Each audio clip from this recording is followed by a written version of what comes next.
Olá, que todos se encontrem em paz e hoje vamos para mais uma reflexão do livro Ceifa de Luz e hoje com o capítulo 52, cujo título é Em Família Espiritual.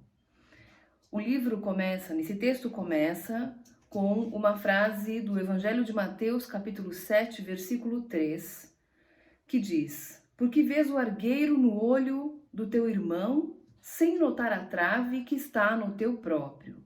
Só por isso já valeria uma reflexão, com certeza, para várias horas. Mas esse trecho nos faz lembrar que Jesus sempre nos orientava para que a gente olhasse para os próprios erros. É muito fácil, às vezes, a gente enxergar nas outras pessoas o que elas estão fazendo de errado, o egoísmo, o orgulho, as manias nos outros. Mas em nós é mais difícil, porque nós precisamos engolir certo orgulho e nos corrigir. Então, esse é um trecho, do texto que começa, e vamos então à leitura dele para que a gente possa fazer uma reflexão sobre o texto. Começa assim: Quanto mais nos adentramos no conhecimento de nós mesmos, mais se nos impõe a obrigação de compreender e desculpar na sustentação do equilíbrio em nós e em torno de nós.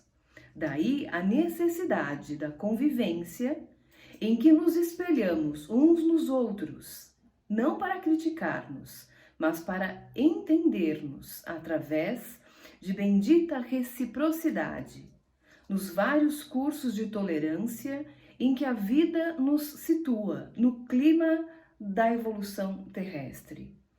E aí vem muito a encaixar o título do texto, Em família terrestre, em família espiritual, desculpe, Então, nós estamos aqui todos juntos para aprender uns com os outros. Muitas vezes olhando para o erro do outro, que a gente tem que olhar para os nossos e dizer, será que eu também não faço? Que é um exemplo no trânsito. Quando a gente questiona, critica aquela pessoa que às vezes está lá no celular, olhando no celular, costurando o trânsito, ou é muito lento, e questiona, buzina, começa a xingar. Será que em algum outro momento a gente também não está lá naquele momento? Ah, mas é rapidinho, é só uma olhadinha. Será que do outro também não era? Que a gente pegou aquele momento? É fácil, a gente não pode criticar. É um erro que todo mundo comete. Não justifica, claro, não é. É um erro que não deve ser cometido. Mas ao invés de ficar só apontando o erro do outro, a gente tem que olhar para o nosso. Aquelas coisas que a gente muitas vezes critica nos outros, é quase sempre aquilo que a gente faz. Então, essa reflexão começa que é para a gente olhar para os nossos próprios erros e perceber que nós fazemos também muitas coisas erradas e temos que tolerar o erro dos outros, Não quer dizer que a gente tem que ser conivente, mas tolerar muitas vezes aquilo que as pessoas fazem e que nós também fazemos. O que a gente tem que fazer com isso? Tornar, melhorar os nossos, nos corrigir. Porque foi assim que Jesus nos ensinou, foi através do exemplo. Ele não ia apontando os defeitos de todo mundo e saía andando, feliz da vida. Ele ensinava exemplificando, ele agia, ele mostrava como é que tinha que ser feito. Continuando no texto. Assim é que no educandário da existência, aquele companheiro que somente identifica o lado imperfeito dos seus irmãos, sem observar-lhes a boa parte. Então, isso, olhando aquelas pessoas que só veem o lado ruim de todo mundo. Quando alguém faz um comentário, mas a pessoa conseguiu se formar. Se formou, mas é muito preguiçoso. A pessoa, ficou bem, se curou de uma doença. Mas daqui a pouco tá ruim de novo. Aquela pessoa que só vê o lado imperfeito dos outros, só vê o lado ruim. Que jamais se vê disposto a esquecer as ofensas de que haja sido objeto, aquele que nunca perdoa. né? Exige que seja perdoado, mas se alguém ofende, não esquece jamais. Que apenas se lembra dos adversários com o propósito de arrasá-los, sem reconhecer-lhes as dificuldades e os sofrimentos. Então, lembra das pessoas que, de certa forma, disputam alguma coisa, um emprego, né? Um espaço, qualquer situação, né? Lembra sempre dessas pessoas querendo competir, ganhar delas de alguma maneira, né? Sem olhar pela situação que passam. Que não analisa as razões dos outros, a fixar-se unicamente nos direitos que julga pertencer-lhe. Então, mas o meu direito vem primeiro, né?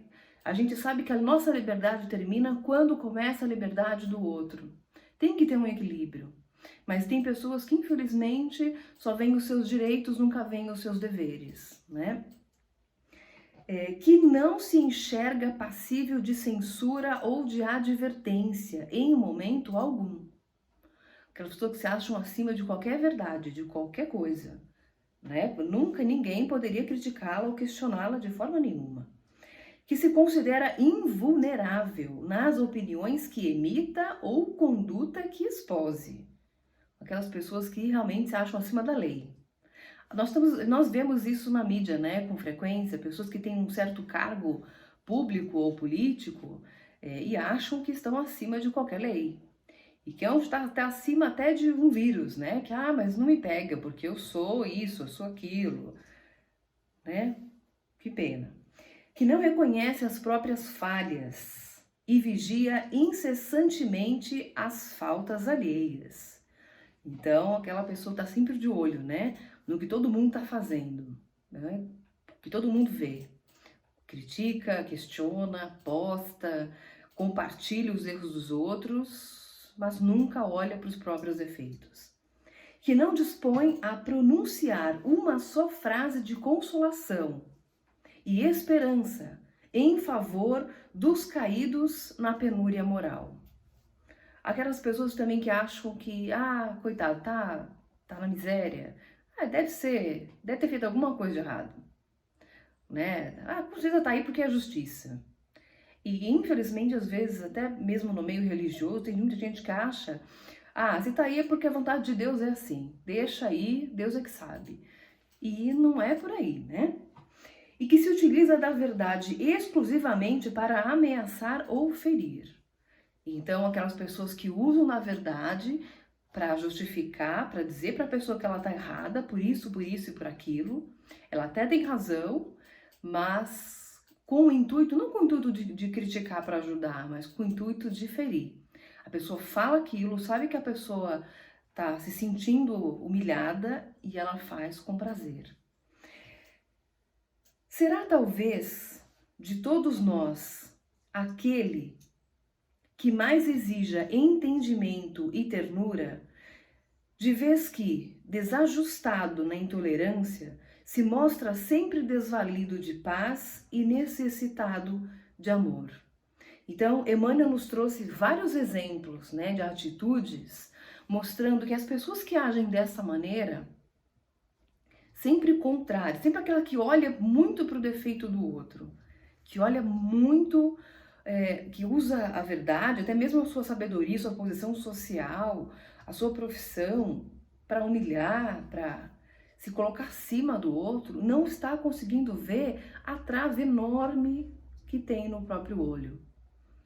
E essa a gente sabe que é um problema gravíssimo que traz consequências para esta e para futuras encarnações. Um sofrimento terrível, porque é filho do egoísmo, do orgulho.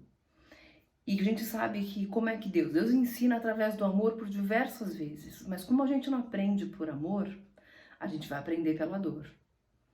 Então, vamos todos, né, nos reformar enquanto ainda há tempo, enquanto ainda a gente ainda está por aqui, enquanto nós estamos aqui entre nós nessa família espiritual, ajudando uns aos outros nos exemplos do bem. O mais importante é que a gente se esforce para ser um exemplo do bem. Um exemplo de dignidade, tolerância, né, de paciência. Todo dia, às vezes, vai ser difícil, mas se esforçar para ser. O exemplo que tem que ser seguido, não precisa ser seguido por ninguém. A nossa consciência que tem que estar em paz, de que fizemos todos os dias, tentamos, né, o máximo que conseguirmos. E um dia de cada vez. Então, hoje não deu para ser tão bom, amanhã vamos tentar ser um pouquinho melhor do que hoje. E assim, um dia de cada vez, corrigindo uma falha aqui, uma frase que não foi muito feliz, a gente vai conseguindo assim se melhorar, né? E passando a ver mais aquele cisco que está no nosso olho e deixando para lá a trave que está no olho do irmão, né? Olhando para nós e mudando, né, a nossa vida, o mundo tanto que a gente quer. Fiquem com Deus.